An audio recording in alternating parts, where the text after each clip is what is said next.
আসসালামু আলাইকুম রহমতুল্লাহ। প্রিয় দর্শক শ্রোতা, আপনারা সবাই কেমন আছেন? আশা করছি ভালো আছেন। আল্লাহর অশেষ রহমত আর আপনাদের সবার দোয়াতে আলহামদুলিল্লাহ ভালো আছি। আজ এই ফ্রিজটা কমপ্লিট করতে এসেছি। দেখেন দরজায় কি আওয়াজ হচ্ছে, পর্যাপ্ত পরিমাণে আওয়াজ, মানে যেটা বলে বোঝানো যাচ্ছে না, এত পরিমাণে আওয়াজ। এবং এই ফ্রিজটাতে কাস্টমার বলল যে সমস্যা হচ্ছে বরফ হচ্ছিল না। তো দেখেন এই যে আমরা একটা কনডেন্সার নিয়ে আসছি 11 লেয়ার। এই কনডেন্সারটা হচ্ছে লিক হয়েছে। এবং এই ফ্রিজটা হচ্ছে ক্যানিয়ন ফ্রিজ, একদম জাপানি ফ্রিজ। দেখেন পিছের দিকটা, আমরা কম্প্রেসারের দিকটাও একটু দেখাই। কনডেন্সার লাগানোর আগেই আমরা এই কম্প্রেসারের লাইন থেকে, এখানে দুটি লাইন আছে, কনডেন্সার লাইন এবং সাকশন লাইন। দেখতেই পাচ্ছেন অলরেডি আমরা কনডেন্সার লাগিয়ে দিয়েছি, উপরে দুটি স্ক্রু লাগিয়েছি এবং নিচে দুটি স্ক্রু লাগাচ্ছি। তবে আমরা কিন্তু এখানে দেখেন আমরা হাত গুনে গুনে লাগাচ্ছি এবং প্রত্যেকটা স্ক্রুর সাথে কিন্তু আমরা ওয়াশার দিয়ে দিচ্ছি, যাতে আমাদের ওই ফাঁকা দিয়ে না বেরোয় যায় বা ছিদ্র না বেরোয়।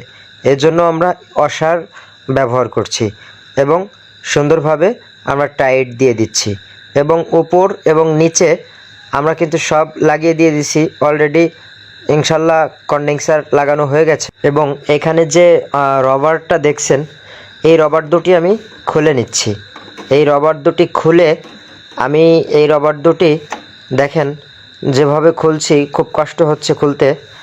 অলরেডি আমরা খুলে নিয়েছি। খোলার পরে এটা আমরা কাটার দিয়ে কাটবো। এই যে কেটে নিচ্ছি আমরা।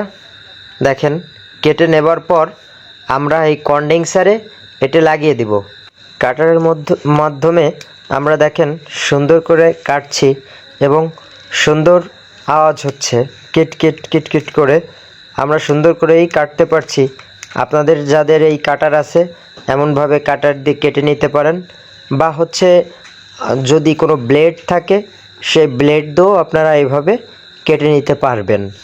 আর কাটা শেষ হবার পরে আমরা কনডেন্সারে লাগিয়ে দিচ্ছি। এই যে দেখেন একটা পাইপ আছে, যেটা আপনার সিঙ্গেল পাইপ, একেবারে খারাপভাবে উপর দিকে গেছে, লেয়ার না হয়ে। এটাকে আমরা এই যে দেখেন এই যে লাগিয়ে দিলাম একটু ফাঁকা করে, এবং নিচে আর একটা ডিস্টেন্স রেখে আমরা এই যে ফাঁকা করে এই যে লাগিয়ে দিচ্ছি। অলরেডি আমাদের লাগানো হয়ে গেছে। দেখেন এখন আমি এই যে টাই কেবল নিয়েছি, দেখতেই পাচ্ছেন এই মাথা এবং ও মাথা। এই টাই কেবল দিয়ে আমরা এদিক দিয়ে ঢুকিয়ে দিচ্ছি, এই পাশ দিয়ে ঢুকিয়ে দ্বিতীয় প্রান্ত হচ্ছে ওই মাথার ভিতরে ঢুকিয়ে এই যে আমরা দিয়ে দিলাম। আমাদের ওকে হয়ে গেল। এবং নিচের যেটা, এটা এ প্রান্তে ঢুকিয়ে ও প্রান্তে দিয়ে বের করে আমরা আবার সেই নির্দিষ্ট জায়গায় ঢুকিয়ে দিলাম এবং আস্তে আস্তে করে টান দিলাম। আমাদের হয়ে গেল টাই কেবল সেট করা। অতএব দেখতেই পাচ্ছেন আমাদের কনডেন্সারটা কিন্তু সুন্দরভাবে সেট হয়েছে। কিন্তু আমরা এইভাবে করার কারণ হচ্ছে যাতে দেখেন কোনো আওয়াজ না হয়। ফ্রিজ চললে অনেক সময় দেখা যাচ্ছে ভাইব্রেশন হয়, যার দরুন আমরা এটা লাগিয়ে দিয়েছি। ইনশাল্লাহ ফ্রিজ চললে এখন আর সেই ভাইব্রেশনটা হবে না আশা করি। আমরা এখন এই পাইপটি সোজা করে নিলাম। পাইপটি সোজা করে আমরা এখন এক প্রান্ত ধরে আর এক প্রান্ত ভিতর দিকে এই যে ঠাসা দিচ্ছি। এই ঠাসা দেওয়ার ফলে হচ্ছে ব্যান্ড হয়ে গেলে এখন আমরা কনডেন্সার যে লাইনটা কম্প্রেসার থেকে আসছে, সেই কনডেন্সার লাইন একটু বাঁকা করে আমরা মূল যে কনডেন্সারটা, এই কনডেন্সারের সাথে কনডেন্সার লাইনটা সংযোগ দিয়ে দিচ্ছি। বাঁকা করতে আমাদেরকে একটু কষ্ট হচ্ছে, যদিও বা এখানে ব্যান্ডার ইউজ করা হয়, তবুও আমি হাত দিয়ে করছি এই কারণেই যে ব্যান্ডার ঢোকাইতে গেলে এখানে সমস্যা হতে পারে। তাই নিজের হাত দিয়েই চেষ্টা করছি এবং সফলতা অর্জন করছি। দেখেন সুন্দরভাবে কিন্তু নির্দিষ্ট জায়গায় দুটি মুখ একত্রিত হয়েছে। এবং এই মুখের কাছে দেখেন আমরা জোড়া দিব 1/4-এর মাধ্যমে, আমরা এটা জোড়া দিব। এই যে 1/4 পাইপ এখন আমরা একটু বড় লং হয়ে গেছে, কেটে নিব। পাইপটা কাটার পরে একটু চুপসে গেছে, তাই আমরা প্লাস দিয়ে এটাকে আমরা একটু বড় করে নিচ্ছি এবং আমরা সেই 360 পাইপের মধ্যে অর্থাৎ কন্ডেন্সার লাইনের মধ্যে আমরা এই যে ঢুকিয়ে দিলাম। ঢুকে দেওয়ার পরে আমরা উপর থেকে নিচে একটু জোরে ঠাসা দিচ্ছি, যাতে আমার এটা ঢুকে যে নির্দিষ্ট জায়গায় বসে যায়। তো আমাদের এটা হয়ে গেছে এবং ওইটা হচ্ছে 360 পাইপ, আর আমরা যেটা ঢুকিয়েছি সেটা হচ্ছে 1/4 পাইপ, যার কারণে 1/4 পাইপ এবং 360 একটু বড় ছোট হয়ে যায় বিধায় আমরা প্লাস দিয়ে একটু চেপে নিচ্ছি, যাতে আমাদের ঝালাই করলে ঝালার ব্লিচটা যাতে ভিতরে না ঢুকে ছিদ্র বন্ধ না হয়ে যায়, যার দরুন আমরা চেপে নিচ্ছি এবং নিচে আমরা চাপছি না, কারণ এটার উপর দিকে উঠবে না, নিচে নেমে যাবে, কোনো সমস্যা হবে না। এবং আমরা এই ক্যাফেলার লাইনটা একটু দেখছি ছিদ্র বড় আছে কি না। আমরা দেখছি সুন্দর আছে ছিদ্র, আমাদের এটার ছিদ্র আর বড় করার প্রয়োজন নেই। আর এটা হচ্ছে নন লিটার। আমরা এই নন লিটারটি খুলছি, খোলার পরে দেখছি ভিতরে একটা ছোট নিপিল আছে। এই নিপিলটা আমরা এটার সাহায্যে হচ্ছে আমরা ঘুরিয়ে এটা বের করছি। বের করার পরে আমরা এই নিপিলটাই যে দেখেন বের করে ফেলছি। ওইখানে একটা রবার আছে, এই রবারটা পুড়ে যাবে, যার কারণে আমরা এটা বের করে ফেলেছি। এটার মধ্যে যদি ওইটা থাকতো তাহলে ওই রবারটা পুড়ে যেত, ওটা একটা প্লাস্টিক, এটা নষ্ট হয়ে যেত, অতএব এটার কোনো গুণ বা মান থাকতো না, তাই আমরা ওটা খুলে রেখেছি। এবং আমরা এই ঝালাই দেব, তবে ঝালার আগে আমরা এই প্লাস্টিক ট্রেটি খুলে নেব। এভাবে আমরা রাখবো না, কারণ হচ্ছে এটা পুড়ে যেতে পারে। এই যে আমরা যে প্লেন শিটটা দিয়ে দিচ্ছি, এখন এই প্লেন শিটটা দেওয়ার কারণ হচ্ছে আমাদের প্লেন শিটের পাশে যাতে কোনো প্লাস্টিক না পড়ে। এবং এই যে গ্যাসের সিলিন্ডারটা দেখছেন, এই যে একটা খাদ এবং ওই নিচে সিলিন্ডার একটা খাদ, এটা করে আমরা বসিয়ে দিলাম এবং গ্যাস লাইট দিয়ে আমরা আগুন ধরিয়ে এই যে ঝালাই করতেছি। আমরা সুন্দরভাবে ফিনিশিং করে ঝালাইটি করে দিয়েছি এবং ঝালাইয়ের মধ্যে ওই নিপিলটা খুলে রেখেছি, যে যাতে হিট পেয়ে যাতে এটা নষ্ট না হয়। এবং আমরা এখন ব্লিচিং রড দিয়ে এতক্ষণ ঝালাই দিয়েছি, এখন আমরা পিতল রড দিয়ে ঝালাই দিব। আমরা আগুন জ্বালিয়ে দিয়েছি এবং পিতল রডটা আমরা ধরে নিয়েছি, নিয়ে আমরা হিটের কাছ বরাবর আমরা দিয়ে দিয়েছি, যাতে একটু গরম হয় এবং গরম হলে আমাদের সোয়াগাটা সুন্দরভাবে ব্লিচিংয়ে লাগে। এবং এই যে দেখেন পিতল রডটা আমরা ঝালাই দিচ্ছি একেবারে সুন্দরভাবে ফিনিশিং করে। ইনশাল্লাহ সময় নিয়ে আমরা ঝালাই দিয়ে দিয়েছি অলরেডি। এবং নিচে একটু ফোঁটা পড়ছিল, এটা আমরা ফেলাই দিলাম এবং যেখানে নিচে এখানে আমরা ব্লিচিং দিয়ে ঝালাই করে দিচ্ছি। ঝালাইটা খুব ফিনিশিং হয়েছে মাশাআল্লাহ। এখন আমরা যে কাজটি করব সে কাজটি হচ্ছে চালিয়ে দিব ফ্রিজটি চালিয়ে দিয়ে আমরা যেসব জায়গায় ঝালাই দিয়েছি সেসব জায়গায় যাতে কোনো লিক না থাকে, সেই লিক যদি থেকে থাকে আমরা এই ফ্যানের মাধ্যমে বুঝে যাব। আমরা দেখেন ফ্যানা দিয়ে আমরা এটা টেস্ট করতেছি। একটা মাথা বন্ধ করে, যে মাথা দিয়ে হাওয়া যাচ্ছে সে মাথা বন্ধ করে আমরা প্রত্যেকটা লিক ফ্যানা দিয়ে চেক করে নিয়েছি। এবং দেখতেই পাচ্ছেন আমরা এই যে অ্যান্টি ময়েশ্চারটা, এই অ্যান্টি ময়েশ্চার হচ্ছে প্রত্যেকটা জিনিসের সজীবতা আনে, অর্থাৎ এটা হচ্ছে 4 মিলি, দেখতেই পাচ্ছেন 4 মিলি অ্যান্টি ময়েশ্চার। এটা আমরা কেটে নিই, মুখটা কেটে নিয়ে ক্যাফেলারের মাথায় আমরা দিয়ে দিলাম। ক্যাফেলারের মাথায় দিয়ে দিলেই হবে না, আমাদের সাকশান যে গ্যাসের যে পাইপটা আছে এটা একটু চেপে ধরতে হবে। দেখেন সব খালি হয়ে গেছে, চুষে নিয়েছে। চেম্বারের মাথায় চুষে নিয়েছে ক্যাপিলার দিয়ে, এবং আরেকটা কেটে আমরা দিলাম, দিয়ে এই যে ঢুকিয়ে দিলাম। ঢুকে দেওয়ার পরে আবার সেই মাথা আমরা বন্ধ করে দিলাম। বন্ধ করে দেওয়ার পরে দেখেন সম্পূর্ণ চুষে নিয়েছে, আর বিন্দু মাত্র নেই। এন্টি ময়েশ্চারাইজারটার কাম হচ্ছে এটাই, যেমন ধরেন আমাদের গালে যে স্যাপ আছে, স্যাপটা আমরা চুষে নিয়েছি, এখন জিহ্বাটা লড়তে একটু কষ্ট হচ্ছে বা বাধাগ্রস্ত হচ্ছে। ঠিক তেমনই এই এন্টি ময়েশ্চার, অর্থাৎ যে কোনো জিনিসের সজীবতা আনে। এই সজীবতা জিনিসটা ঠিক এমনই ক্যাপিলারের মাধ্যমে গ্যাস চলাচলের সাহায্য সহযোগিতা করে। আর সেখানে যদি বাধাগ্রস্ত হয় তাহলে আমাদের জিহ্বার স্যাপ শুকিয়ে গেলে যেমনটা হয়, ঠিক এখানেও তেমনটা হয়। যার কারণে আমরা এন্টি ময়েশ্চার ক্যাপিলার মাধ্যমে দিই, এবং এটার কারণে জাম বা অর্থাৎ চুকিন করে না।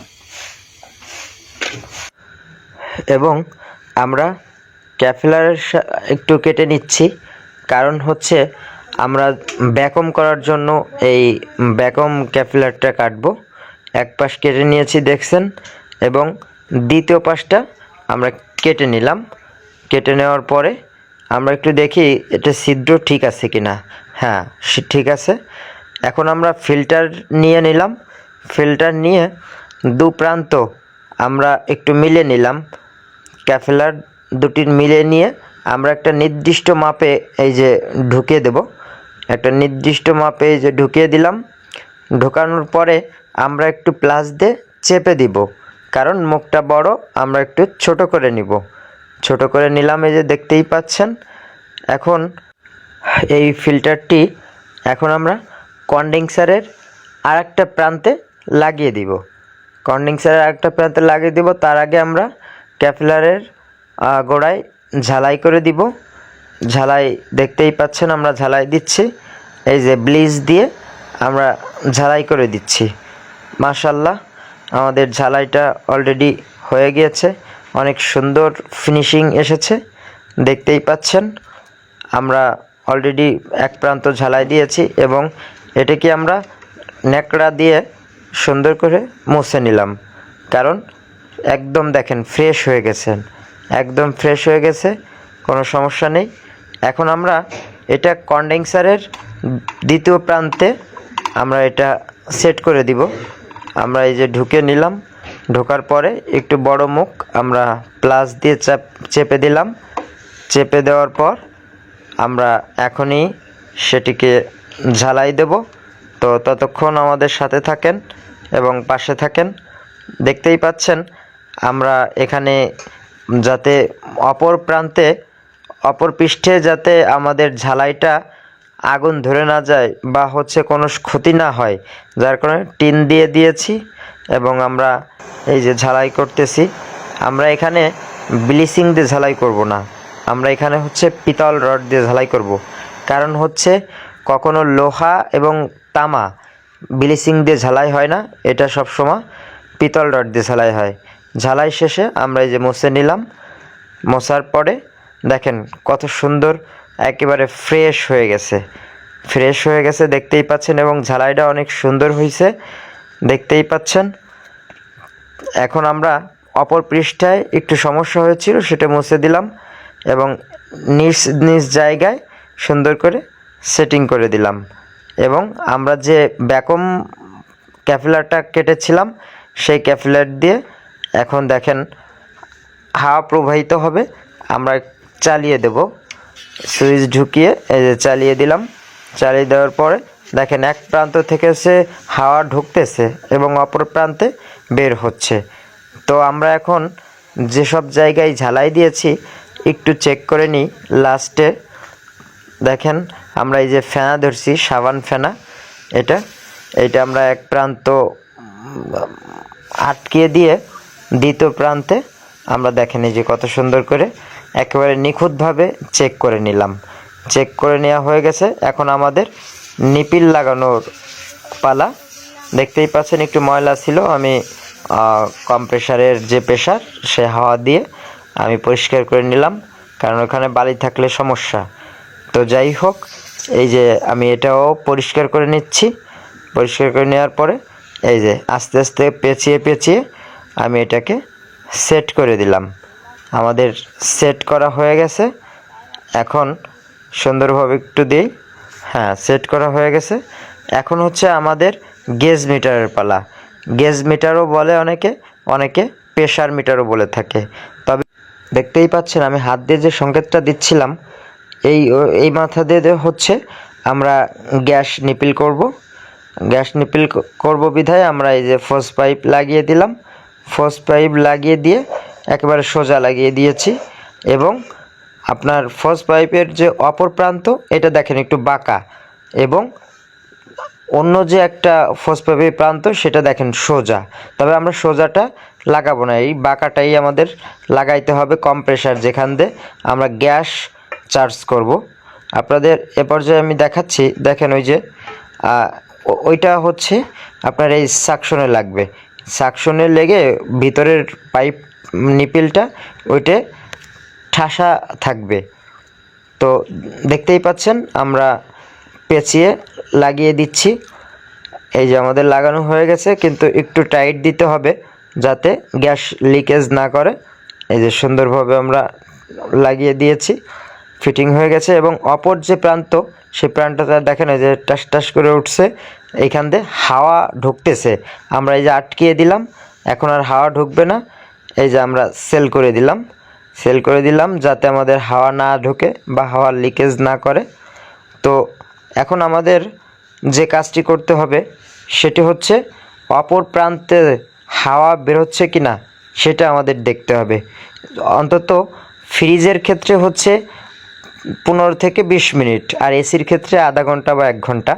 যাই হোক, আমরা দেখতে পাচ্ছি কোনো হাওয়া বেরোচ্ছে না। তো আমরা এই যে সাকশন লাইন, এই সাকশন লাইন দিয়ে হচ্ছে আমরা এখন গ্যাস করব। এই লাইনটা এখন আমাদের আটকানো আছে। আমরা ক্যাপিলারের মাথাটা এই যে প্লাস দিয়ে বটে দিলাম, এবং এখানে আমরা ঝালাই দিয়ে দেব। কারণ এখানে যদি সেল না করি তাহলে এখান দিয়ে গ্যাস বেরিয়ে যেতে পারে। তো আমাদের গ্যাস দেবার পালা। তার আগে আমরা এটাকে সিল করে দিলাম। সিল করার পরে দেখেন সুন্দরভাবে ওইখানে একটা ছোট টুবলির মতো বানিয়ে দিচ্ছি গোল, এবং হয়ে গেছে অলরেডি। দেখতেই পাচ্ছেন যে আমরা করে দিয়েছি। এবং গ্যাস, এই যে হচ্ছে গ্যাস। তো আমরা গ্যাসের বোতল খোলার পরে হচ্ছে আমরা ফোজ পাইপ নিয়েছি। ফোজ পাইপ সোজা পাশ দিলে হবে না, আমরা এই যে বাঁকা পাশ দিচ্ছি। বাঁকা পাশ দিয়ে আমরা আটকে দিলাম শক্ত করে, এবং অন্য পাশ আমরা গেজ মিটারে দিয়ে দিলাম। গেজ মিটারের মুখটা খুলে আমরা গেজ মিটারে অনেক জোরে টাইট দিয়ে দিলাম যাতে গ্যাস লিকেজ না করে। তো আমরা এখন গ্যাস ছাড়ার পালা। তো আমরা এটা ভোট করে ছাড়বো যাতে পিওর লিকুইডটা হচ্ছে ভিতরে যায়, ভ্যাপার যাতে না যায়। তো আমরা এই যে ফ্ল্যাশার করে নিচ্ছি, কারণ ভিতরে হাওয়া আছে। হাওয়াটা ছেড়ে যে গ্যাস, যতক্ষণে যে সাদা গ্যাস আসছে, এখন আমরা আটকে দিয়েছি। অর্থাৎ পাইপের ভিতরে সম্পূর্ণ পিওর গ্যাসটি আমরা পেয়ে গেলাম। এবং বোতলটা যখন কাত করে নিয়েছি তখন আমাদের সম্পূর্ণ লিকুইডটা ঢুকছে, এবং গ্যাসটি ছেড়ে দিয়েছি দেখছেন, এবং মিটারটা লড়তেছে, 0 থেকে উপরে উঠতেছে দেখতেই পাচ্ছেন। আমরা আস্তে আস্তে করে গ্যাস ছাড়বো। অনেক জোরে গ্যাস ছাড়বো না, কারণ অনেক জোরে যদি গ্যাস ছাড়ি তাহলে আমাদের কম্প্রেসারে প্রেশার পেতে পারে, বা ওভারলোডও নিতে পারে, বা টিপ করে বন্ধও হয়ে যেতে পারে। তো গ্যাস ছাড়ার সাথে সাথে দেখেন গরম হয়ে গেছে। আমাদের হাত হচ্ছে সবথেকে বড় মিটার। তো এমনি সব মিটারের থেকে এম্পিয়ার মিটার বলেন, অ্যাবোমিটার বলেন, যা কিছুই বলেন না বলেন, আপনার নিজের হাতই হচ্ছে সবথেকে বড় মিটার। তো আমরা হাত দিয়ে কয়েকবারই দেখেছি, এবং দেখেন গ্যাস ছাড়ছি। আর যত দেরিতে গ্যাস দিতে পারেন ততই ভালো, কারণ যত দেরি হবে ততই কম্প্রেসার আস্তে আস্তে গ্যাস যাবে, এবং কম্প্রেসার খুব ভালো থাকবে, এবং সাউন্ডটা ক্লিয়ার থাকবে, এবং দেখেন এই যে আমরা হাত দিয়ে বারবার করে দেখছি যে গরম হচ্ছে কিনা। কন্ডেন্সার যদি গরম হয় তাহলে ভিতরে 100% বরফ হবে। মানে আগের দরজার অবস্থা কি ছিল, অনেক আওয়াজ হচ্ছিল, খুব শব্দ হচ্ছিল, আপনাদেরকে আমি দেখাইছি। এখন আমরা দরজাটা কমপ্লিট করেছি, একটু দেখাই। দেখেন কোনো আওয়াজ আছে কিনা, বিন্দু মাত্র কোথাও কোনো আওয়াজ নেই। এখন সুন্দর কি হয়েছে, কোনো সমস্যা নাই, এবং ডিপও কোনো আওয়াজ নেই, ইনশাল্লাহ সমস্যা নেই।